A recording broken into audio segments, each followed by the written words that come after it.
Olá, querido estudante, querido vestibulando. Eu sou o professor Victor e estou aqui para mais uma aula de língua portuguesa preparatório para vestibulares e Enem. Primeiramente, eu gostaria de pedir desculpas pela demora, pelo tempo em que não, nos encontramos por aqui, mas é que realmente a vida da gente é uma correria.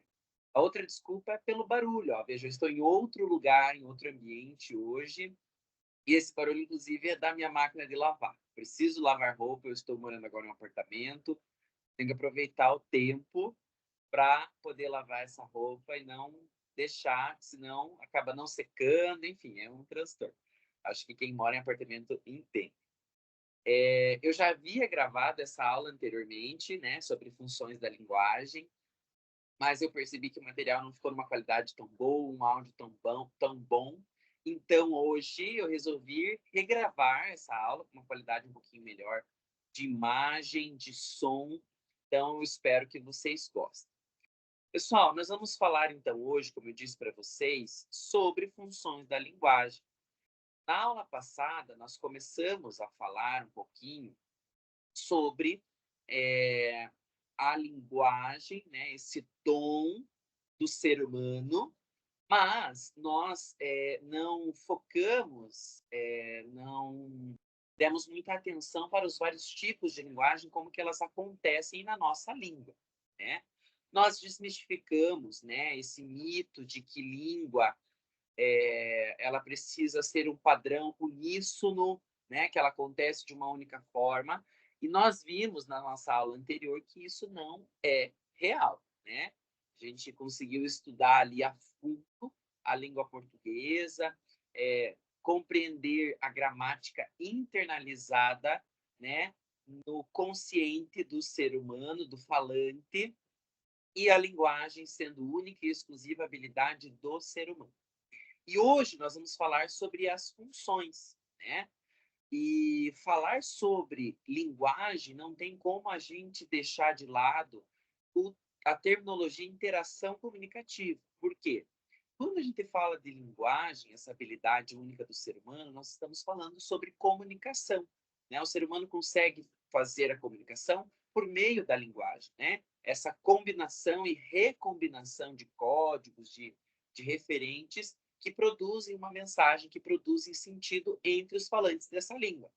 Então, interagir e comunicar, né? Essa interação significa a influência ou ação mútua entre coisas, seres, né?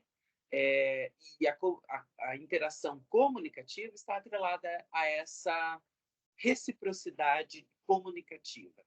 Ou seja, eu emito a mensagem e eu recebo um retorno, né, dessa mensagem.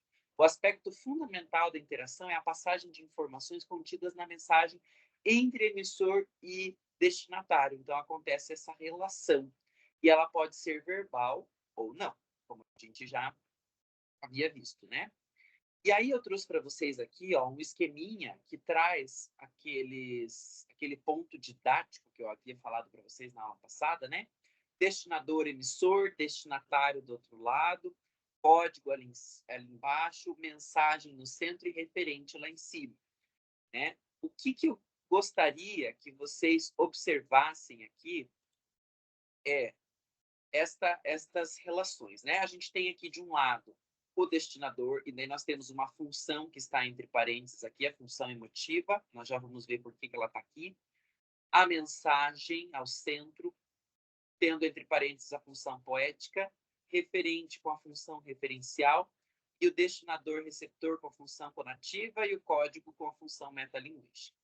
Por que nós temos separado desta maneira? Bom, a primeira função é a função emotiva, que diz que a mensagem é centrada no destinador ou no emissor. Então, por isso que ela estava lá junto com o destinador e o emissor, porque ela está centrada neste ponto de onde inicia a comunicação, essa interação comunicativa. E é por meio dessa função que se revela a subjetividade desta comunicação, desta linguagem. As características desta função é o uso de verbos e pronomes em primeira pessoa, né? Então, a gente vai ter a presença também de interjeições, né? Vamos ter adjetivos valorativos e sinais de pontuação como reticências e pontos de exclamação. E ela é geralmente escrita de forma subjetiva, ou seja, em primeira pessoa. Nós temos um exemplo aqui, o poema Camisa 10, Joga Bola Até na Chuva, certo? O poema Me Encontra, perdão, do Tiago Castanho, do Chorão, que diz: Hoje eu vou sair para encontrar o amor. Espero há tanto tempo e ainda não rolou. O vento diz que é hoje em meio à multidão, que eu vou encontrar a dona do meu coração. Então, veja, nós temos questões aqui, um lirismo, né? Então, quando a gente estuda os gêneros literários, e um deles é o gênero lírico, a gente começa a observar que o fazer poético por meio do lirismo, ele acontece através dessas expressões do eu poético, né? E a gente não considera o eu poético o autor do texto, mas sim esta voz que fala no poema, né? E aí vejam, esse eu poético, esse eu lírico, ele expressa sentimentos de amor, ele expressa sentimentos de espera. Então, há tanto tempo nada rolou, né? Então, a gente tem essa subjetividade desse eu poético sendo, né, transmitida por meio dessa linguagem escrita. Na sequência, nós vamos ter a função apelativa ou conativa, né? Na qual a mensagem ela está centrada no destinatário ou no receptor. Por quê? O seu objetivo é influenciar, persuadir, né? Fazer com que esse destinatário assuma determinado comportamento ou faça aderência a uma ideia. Então, você precisa convencer. É uma linguagem, uma função muito presente nos textos de propaganda, nos textos publicitários, né? Nas campanhas políticas que estão chegando agora, né?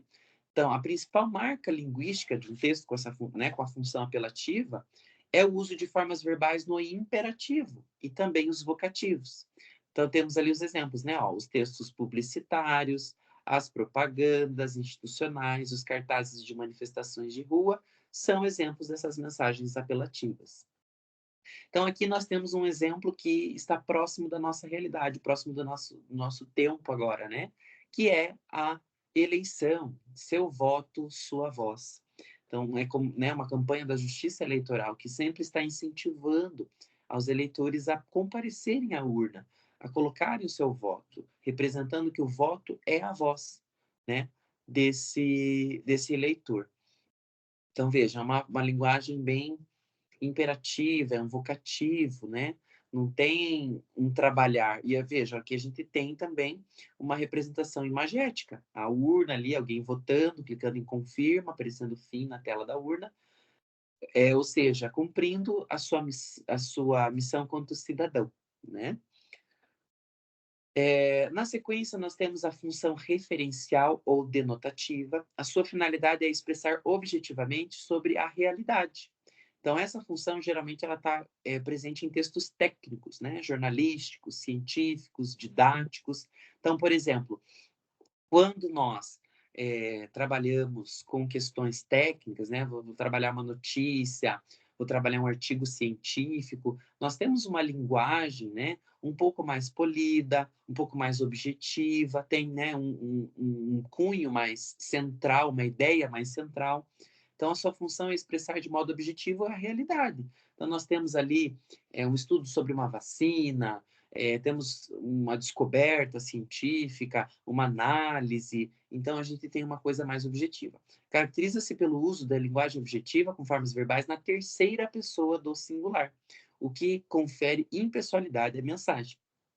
Aproveitando aqui, num texto dissertativo argumentativo, por exemplo, no caso o Enem, que é o tipo, a estrutura de texto solicitada no Enem, é nesta pegada que nós temos que trabalhar o nosso texto, na função referencial. Precisa ser um texto que expresse objetividade, que expresse realidade, que respeite os direitos humanos, ou seja, traz uma impessoalidade à mensagem, né? Óbvio,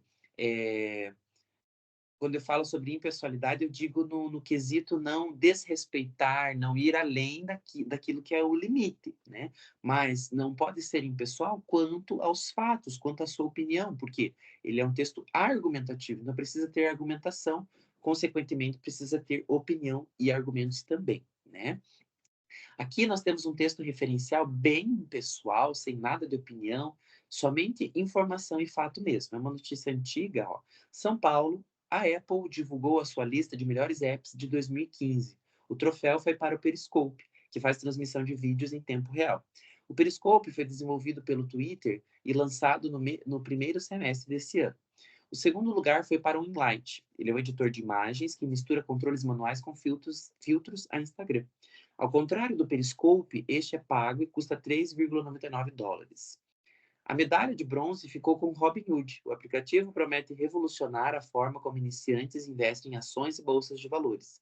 Um dos diferenciais do serviço é não cobrar qualquer tipo de taxa de quem usa o app para investir. O Robinhood não está disponível para uso no Brasil, infelizmente. Então, a gente tem ali questões sendo apresentadas, informações, então é uma coisa mais técnica, uma coisa bem jornalística, né? Na sequência, nós vamos falar sobre a função metalinguística. Essa é uma função muito interessante, até porque é o que eu estou fazendo aqui agora, né? A metalinguística é usar um código para falar do próprio código, né? Então, ó, essa função ocorre, por exemplo, em um poema que fala sobre fazer poesia, um filme que conta como é fazer cinema, um material de português, cujo objetivo é explicar o funcionamento da língua. Trata-se da função que usa um código para explicar esse mesmo código. Por isso, metalinguística. Né? Então, a aula de língua portuguesa, a gente precisa usar a língua portuguesa para falar sobre ela mesma. Né? Então, nada mais é do que usar o código para explicar o próprio código. Né? Em vernáculo, e aqui a gente tem um exemplo. Ó. Esta língua não é minha. Qualquer um percebe. Quem sabe maldigo mentiras, vai ver que só minto verdades. Assim me falo, eu, mínima. Quem sabe, eu sinto, mal sabe. Esta não é minha língua. A língua que eu falo trava uma canção longínqua, a voz, além, nem palavra. O dialeto que se usa à margem esquerda da frase, eis a fala que me lusa. Eu, meio, eu, dentro, eu, quase. Então, nós temos um poema que não fala diretamente sobre poesia, mas traz essa reflexão acerca da língua. Então, a gente usar a língua para produzir poesia e, ao mesmo tempo, falar sobre essa própria língua, né? Sobre dialeto. Vejam que é um assunto bem, uma temática bem interessante abordada nesse poema, né? Quando a gente fala sobre variação linguística, as diferenças linguísticas, né? O preconceito linguístico. Então, são temáticas bem legais que dá para a gente fazer a interpretação aqui dentro deste texto, tá? A função fática, né? A função fática é a penúltima função e ela aborda a presença de expressões usadas nos cumprimentos. Então, ela não tem uma função muito, como é que eu posso dizer? Ela não é muito usual, porque as palavras, elas possuem essa função de cumprimento, né? Bom dia, oi, tchau, pronto, alô, ok, né? Então a mensagem ela é feita com a finalidade de confirmar, manter ou até mesmo interromper uma atividade comunicativa, né? Ok, tudo bem, até logo. Então são expressões que a gente usa justamente para manter estas finalidades. Então aqui trouxe um exemplo do telefone com fio, né? Alô, e aí, né, o personagem escutando lá do outro lado apenas o alô. E aí? Então, ali está dando início a uma interação comunicativa. O que vem na sequência? O que vai ser dito na sequência? E, por fim, a função poética. Né? O foco da função poética é a própria elaboração da mensagem. Então, quando a gente fala de função poética, a gente pode lembrar da questão estilística, da estética, do belo do poema. Por quê? O trabalhar na produção poética nada mais é do que você ter cuidado com a elaboração daquele texto, né? É bastante comum em poemas e em letras de canções, por quê? Porque poema tem que ter rima, tem que ter estrutura. Está certo que lá no modernismo, com a influência das vanguardas europeias, né, a gente vai ter uma ruptura desses padrões, né? Mas vejam, sempre houve, e na maioria dos poemas, das canções, a gente tem essa preocupação com a estética daquela mensagem, né? Daquele texto. Caracteriza-se pelo cuidado do destinador ou do emissor ao elaborar a mensagem na escolha de palavras e no modo como elas combinam no texto, né? Então, ó, confluência passional. Imagine rios que se gostem e se encostem, longos de desejo, e se encontrem, prontos de ternura, se misturem, cada vez mais beijo, e se deixem êxtase de espuma, troquem águas, algas, mágoas, peixes. E aí, se a gente for fazer a escansão de um poema como esse, o que é isso? Analisar ele a fundo, né, grosseiramente falando, a gente consegue observar trabalhares fonológicos, né? Gostem, encostem, encontrem, misturem, deixem, troquem. Então, os verbos, eles se encontram na mesma flexão, né? A gente tem um trabalhar sonoro aqui, né? A gente tem também rima, né? Desejo, um beijo, tá? A gente vai ter aqui um trabalhar da questão do contexto aquático, né? Ó, águas, algas, mágoas, peixes. O que que essa mágoa está fazendo aqui? Está dando a mesma sonoridade, né? Plural. Águas, algas, mágoas, peixes. Esse peixes dá uma quebra, né? Porque a gente tem que tudo com as no final, né? Aguas, algas, maguas. E daí peixes, né? Então vejam o trabalhar que tem, né? Tendo o mesmo contexto, né? Se a gente for ver, mágoas está atrelado à questão de uma tristeza, daí a gente já lembra de choro, já lembra de um choro preso, algo desse sentido. Então a gente vai fazendo construções. Choro, lágrima, lágrima, água, algas, mar, peixes, né? Oceano, rio, lago. Bem interessante. E aí, para a gente fazer uma análise sobre linguagem, sobre essa habilidade que a gente tem na construção de texto, trouxe para vocês aqui esta fábula do Rubem Alves, que se chama Urubus e Sabiás, que diz assim: tudo aconteceu numa terra distante, no tempo que os bichos falavam. Os urubus, aves por natureza becadas, mas sem grandes dotes para o canto, decidiram que, mesmo contra a natureza, eles haveriam de se tornar grandes cantores. E aí já vamos fazendo análise, né? Vejam, tudo aconteceu numa terra distante. Tudo o quê? Eu não sei o que é esse tudo. A gente tem uma referência de tudo aqui, mas eu não sei o que é. O que aconteceu nessa terra distante? Onde é essa terra distante? Né?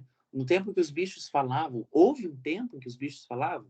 Certo que nós estamos falando aqui de um texto narrativo, né, que possui lá o seu pente, mas, vejam, eu não tenho uma relação anteposta. Eu tenho uma relação que está posterior, né? Tudo aconteceu numa terra distante. Eu não sei o que aconteceu nessa terra distante, onde é essa terra distante, e se os bichos realmente falavam nesse tempo, mas eu consigo achar ali agora, ao longo do texto, informações que vão completar essa pergunta. Tudo aconteceu? O que aconteceu? E aí nós vamos ter reticências, né? Os bichos falavam. E aí começou a explicação. Os urubus, aves por natureza picadas, então que bichos falavam? Os urubus estão dentro dessa, mas eu estou focando em um dos tipos de bichos. Então, eu tenho referência ali. Bichos, o que são bichos? Urubus são bichos também. E aí tem uma vírgula e tem aves. Aves também são bichos.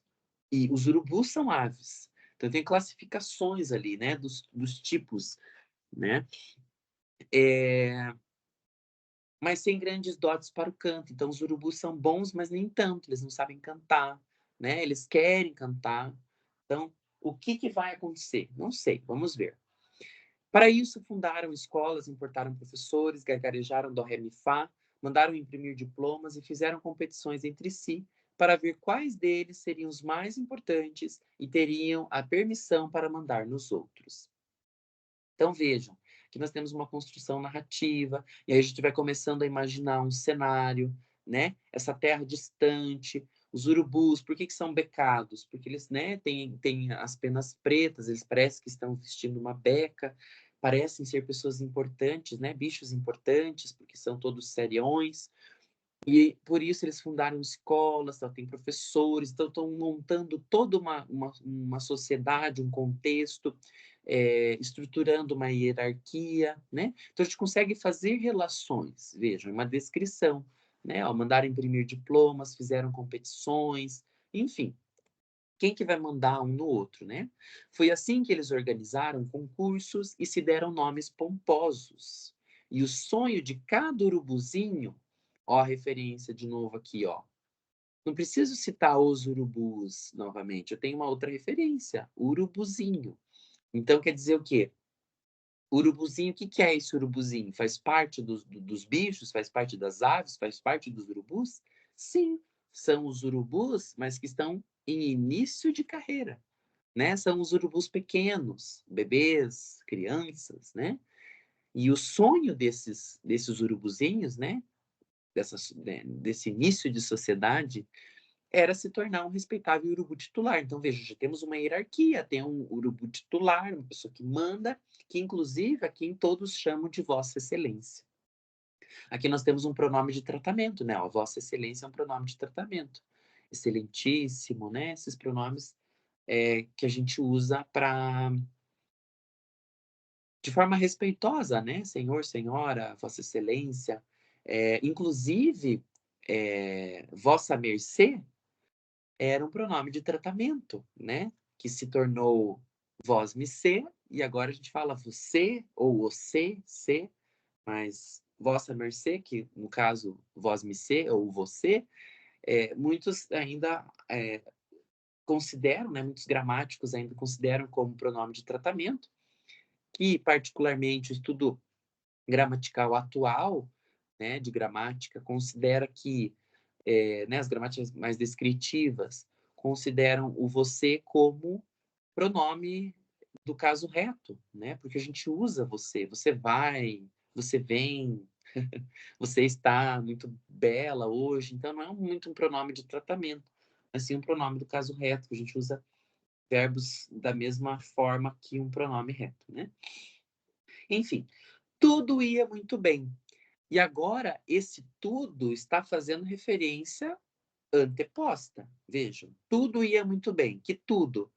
Essa hierarquia, essa sociedade. Então, tudo isso que está acontecendo, essa organização, essa escola, esses diplomas, né? Essa hierarquia, essa organização social está acontecendo muito bem. Então, tudo ia muito bem, até que a doce tranquilidade da hierarquia dos urubus foi estremecida. E aí, vejo, se eu coloquei aqui um termo, o texto, eu coloquei não, né? Rubem Alves. Tem um termo aqui generalizando, ó, a hierarquia dos urubus. E quais urubus? Esses urubus que a gente descreveu. Então, a gente não precisa ficar fazendo o tempo inteiro referência, porque alguns termos, quando a gente já explica de uma vez, a gente não precisa ficar repetindo, né? Como é o caso ali do urubuzinho, como é o caso de Vossa Excelência, como é o caso de urubu titular, de os urubus, certo? A floresta, que floresta? Onde que é essa floresta? É a terra distante, é onde os urubus vivem, né? A floresta foi invadida por bandos de pintacilgos tagarelas. Então, nós temos um novo referente aqui, ó. Novo nome, pintacilgos, tipo de passarinho, né? Que brincavam com os canários, ó, outro referente, outro nome, e faziam serenatas para os sabiás. Então, nós temos três nomes diferentes aqui. E como que a gente classifica esses três nomes? Nós já vamos ver mais para frente. Os velhos urubus entortaram o bico. O rancor encrespou a testa. E eles quem? Os velhos urubus. Não são todos os urubus, porque aqui nós temos uma hierarquia feita. Então, esse eles, ele está fazendo referência a essa citação aqui, os velhos urubus. Quem entortou o bico, encrespou a testa e convocou os pintacilgos, sabiás e canários para o inquérito foram os velhos urubus. Por quê? Porque eles eram os que tinham diploma, que estavam como titulares, que tinham respeito perante essa sociedade de urubus. Então vejam como é importante a gente saber onde colocar a referência. Porque eu não posso explicar esse eles como se fossem os urubus no geral, de toda a floresta. Não, porque dentro dessa sociedade, eu acabei de explicar acima, ó, quando eu falo eu acabei, é porque a gente imaginando a gente produzindo um texto, tá? Então, ó, eu acabei de dizer que tem urubuzinho, que tem urubu titular, que tem urubus que estão nesse meio termo, que não são nem titulares e nem urubuzinhos de início de carreira, que estão percorrendo uma carreira, tem os Vossa Excelência e tem os velhos urubus. Então, esse eles tem que encaixar exatamente ali. Por quê? Porque está fazendo referência aos velhos urubus, eu acabei de citar. Se eu quero fazer referência aos urubus no geral, eu tenho que tirar esse velhos. Então, é os urubus. Então, são todos. Mas não, eu determino os velhos urubus. Eu adjetivei ali, né? Então, vejam que interessante, tá? Onde estão os documentos dos seus concursos? E as pobres aves. Que pobres aves? Ah, os sabiás, os pintacilgos, os canários também são aves. Mas essas aves são as pobres aves. Por quê? Porque não tem diploma, porque não tem uma organização social, não tem uma hierarquia.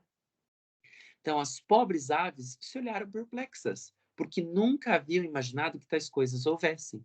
Não sabiam da existência disso. A vida delas não era organizada dessa forma. Né? Não haviam passado por escolas de canto, porque o canto nascera com elas. Elas quem? As aves. Quais aves? Canários, pintacilgos e sabiás. E nunca apresentaram um diploma para provar que sabiam cantar, mas cantavam simplesmente.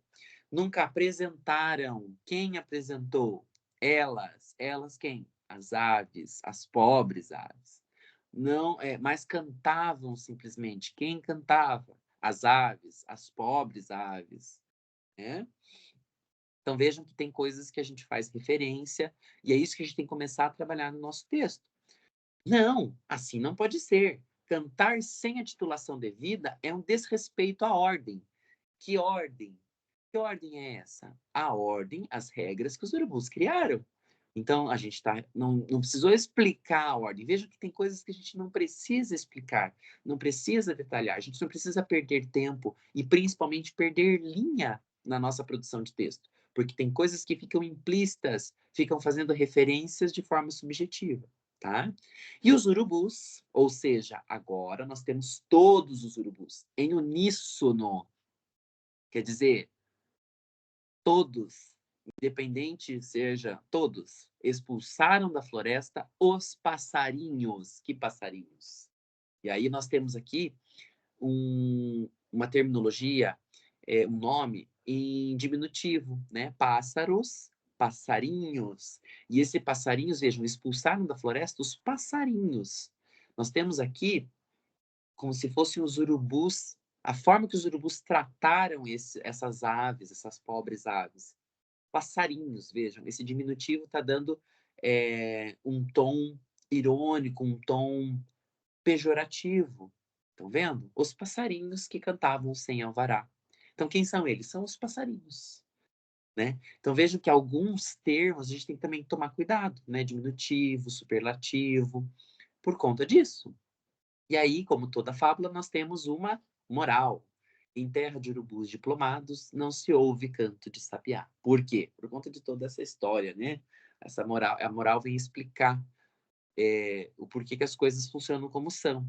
E aí, óbvio, aqui a gente pode trabalhar a questão de hierarquia social, questão de entendimento de saberes, né? Quando Paulo Freire diz que não há saber mais, saber menos, há saberes diferentes. Nossa, dá para você explorar muito esse texto. Mas o que eu trouxe aqui, principalmente para a gente ver, são essas construções, né? Essa estruturação de texto. Ó. E os urubus, citou de novo os urubus. Por quê? Porque eu estou generalizando. Não são só os velhos urubus que em uníssono expulsaram. São os urubus, são todos. Ai, professor, mas como que você sabe que são todos? Porque está escrito aqui. A gente teve anteriormente no texto uma especificação de os velhos urubus.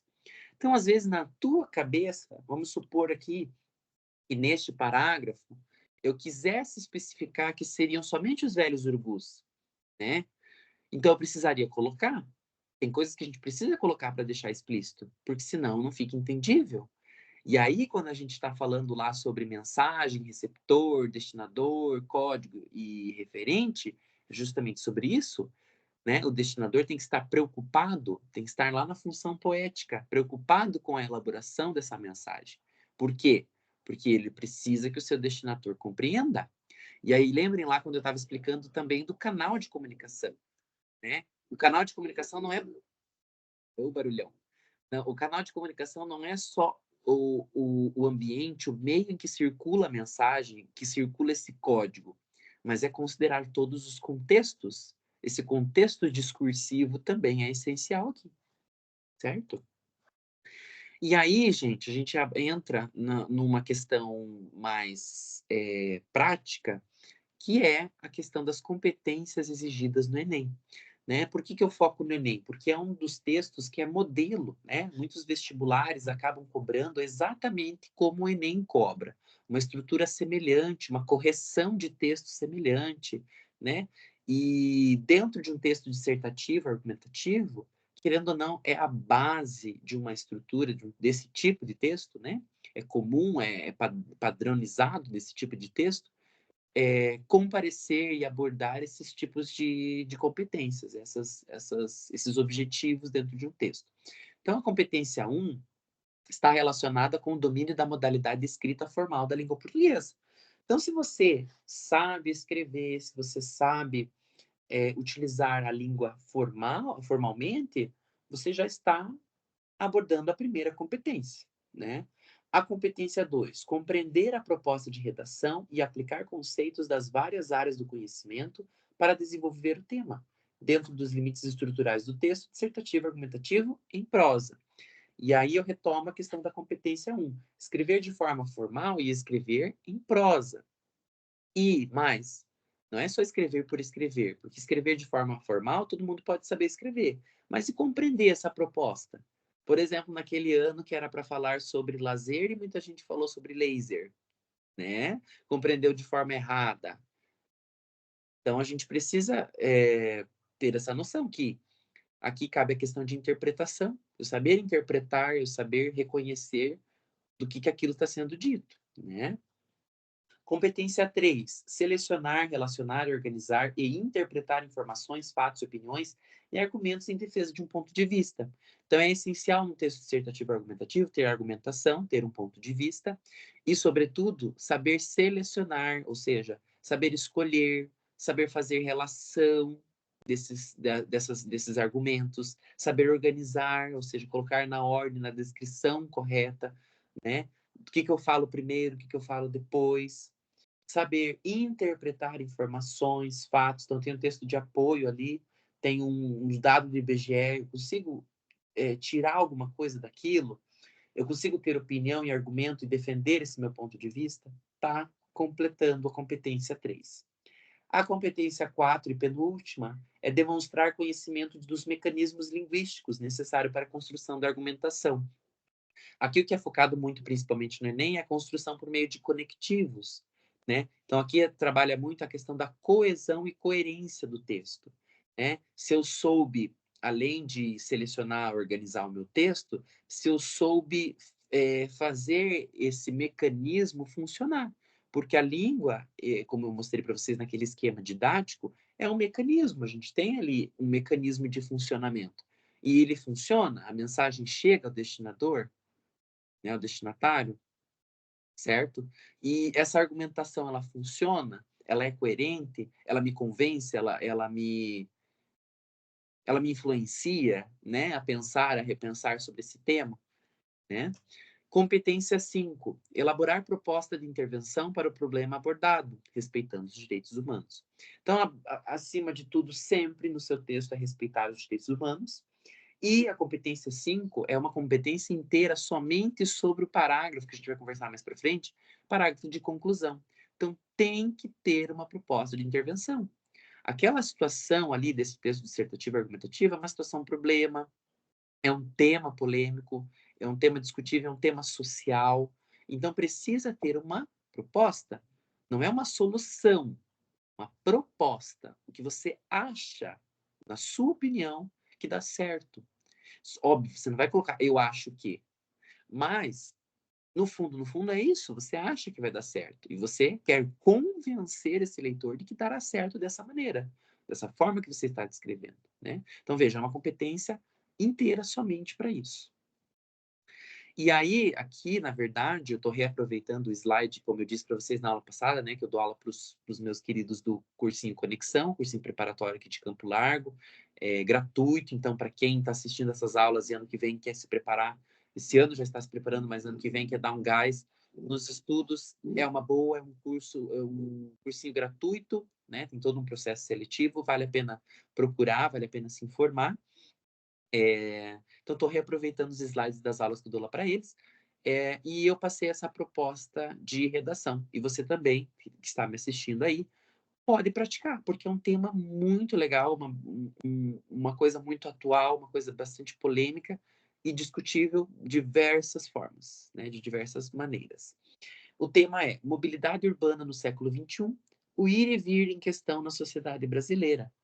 Então, como que eu vou montar esse texto?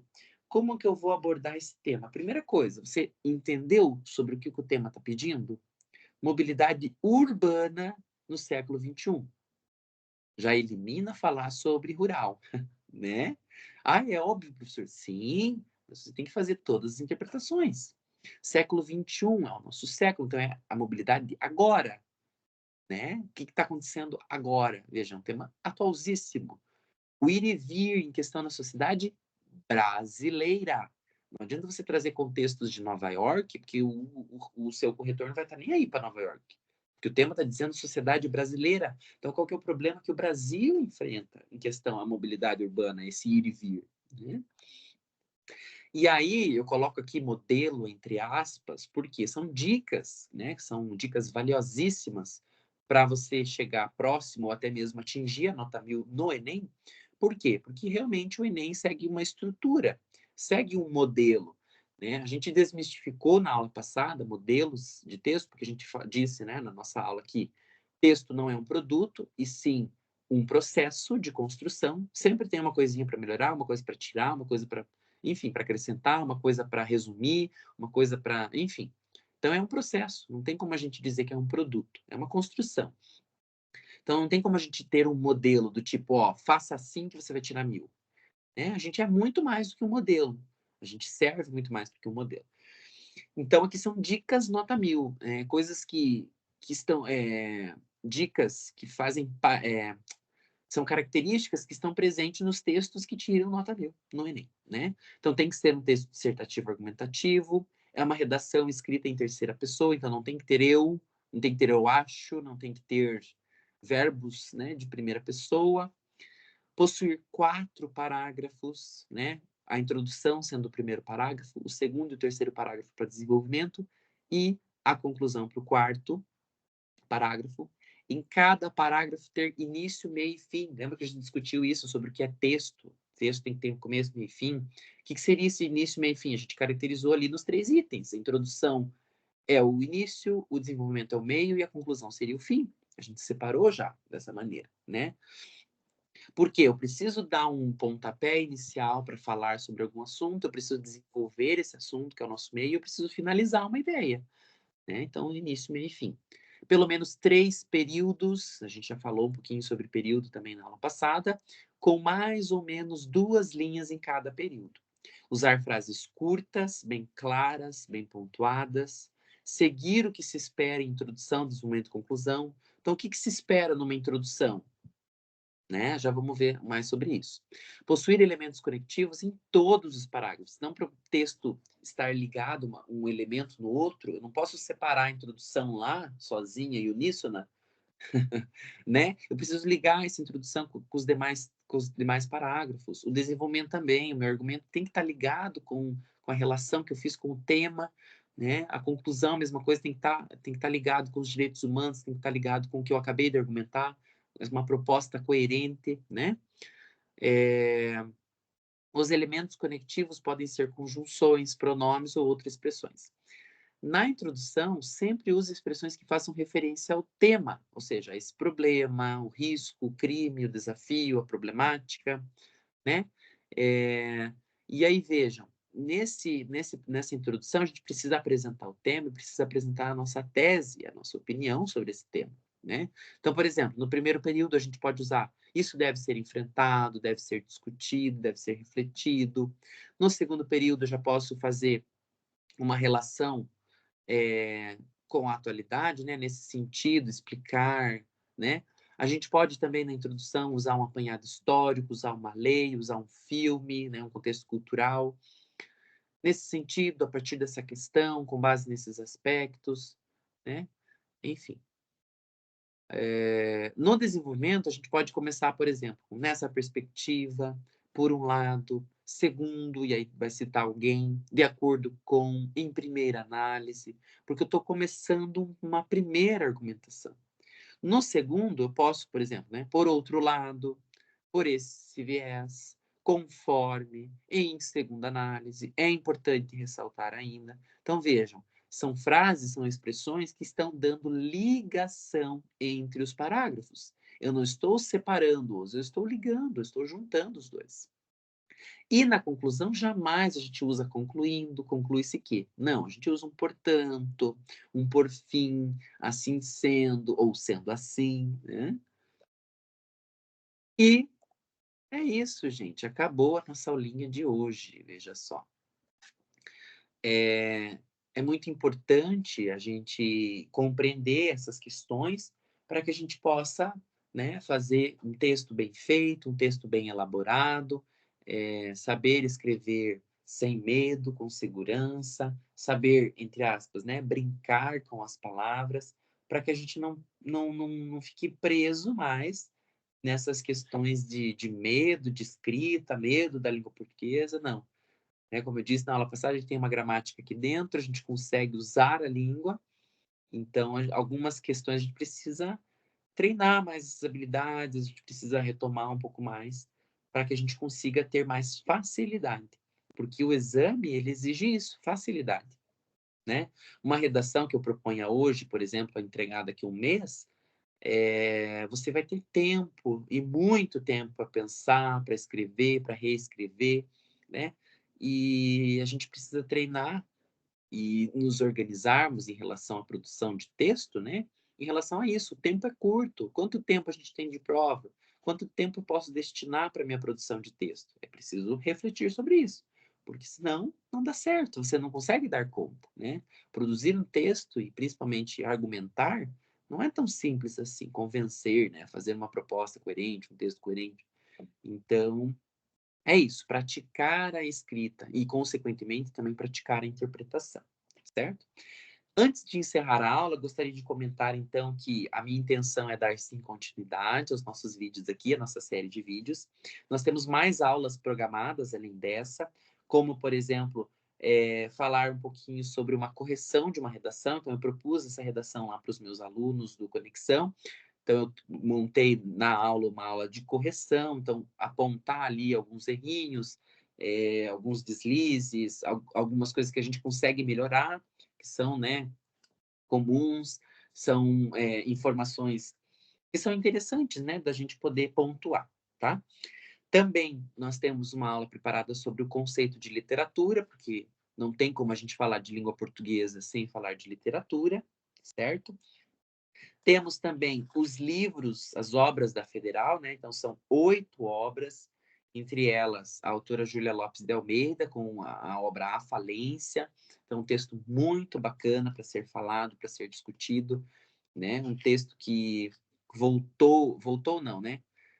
Surgiu agora, mas que foi escrito lá no século XIX, de uma escrita, assim, impressionante, né? Uma construção ideológica muito marcante para aquela época e que a gente está analisando hoje, né? Então isso é muito legal. Vamos falar também sobre os gêneros literários, certo? Vamos falar também sobre questões gramaticais, por exemplo, o uso dos porquês, o que é parágrafo, o que é tópico frasal, diferenças básicas do tipo um onde e um aonde, certo? Vamos falar sobre poesia, sobre poema, sobre regência verbal, sobre crase, enfim, tem muitas coisas por vir aí. E eu espero que vocês tenham gostado da aula de hoje, que tenham assimilado, que tenham aprendido alguma coisa, até porque essa é a intenção desses vídeos aqui. E é isso, me coloco à disposição para dúvidas, para sugestões, né? Quem sabe você tem aí uma dúvida que até hoje não foi sanada dentro dos seus estudos da língua portuguesa e que talvez eu possa preparar uma aula e contribuir para o seu conhecimento, para a sua preparação para esses exames de vestibular, Enem, até mesmo concursos, né? Gente, muito obrigado pela companhia de vocês, pela paciência. Até a próxima aula.